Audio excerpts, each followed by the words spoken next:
I'm Carissa Potter. And I'm Heather Van Winkle. And we are People I've Loved. It's a letterpress print shop in Oakland, California. And today we are reading from Rad American Women A-Z, written by Kate Schatz and illustrated by Miriam Klein-Stahl. And we have chosen the Grimke Sisters, who devoted their lives to the pursuit of freedom and equality to all.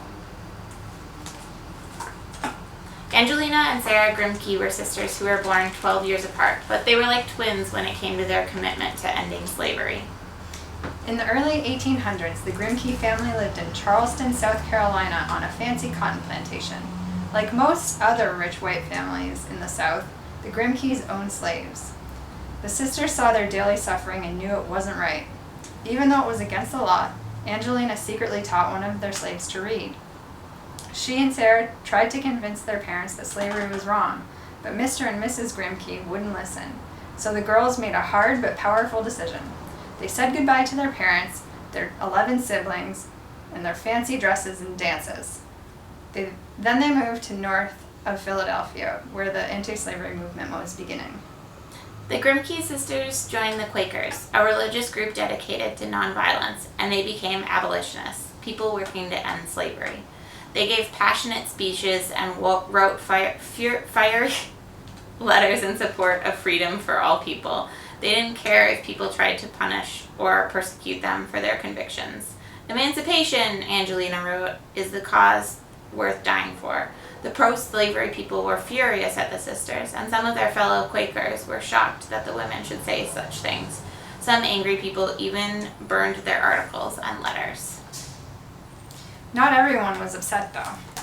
Many people admired Sarah and Angelina. They traveled to more than 67 cities, giving speeches to mixed audiences of men and women, blacks and whites together. In their lectures, they explained that the equality of women was connected to the freedom of black people.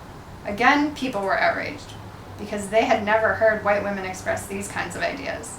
Many abolitionist men failed to support equality for women, and many early feminists did not care about ending slavery.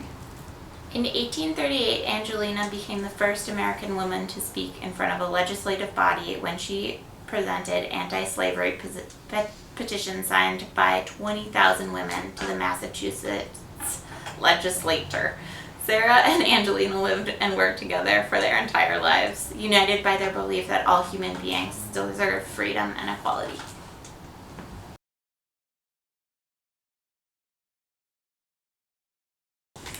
I think what was so great about the Grimke Sisters for me is that they recognized that without freedom for all, there's nothing. And, they could see themselves in the slavery movement as being women and, the following suffrage movement to happen ahead of that.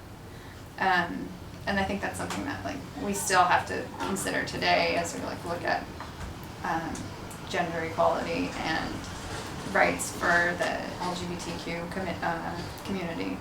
I think also both Heather and I live in Oakland, California, and it's kind of a crazy place right now in terms of the wealth discrepancy and racial tensions. And I think that it's important to recognize, just to follow up on what you said, that we support everything.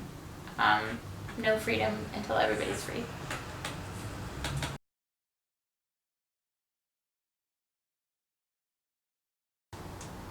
I think to be yourself, and I really think that, I know that's kind of a cliche thing to say now that I think about it, but I've been really obsessed with this whole follow-through business. Everyone I meet, and we get to meet a fair amount of people, have really awesome ideas, and just to keep at it and to stick with it, because I never thought that we could have a sustainable business, but here we are existing, and you can do it too.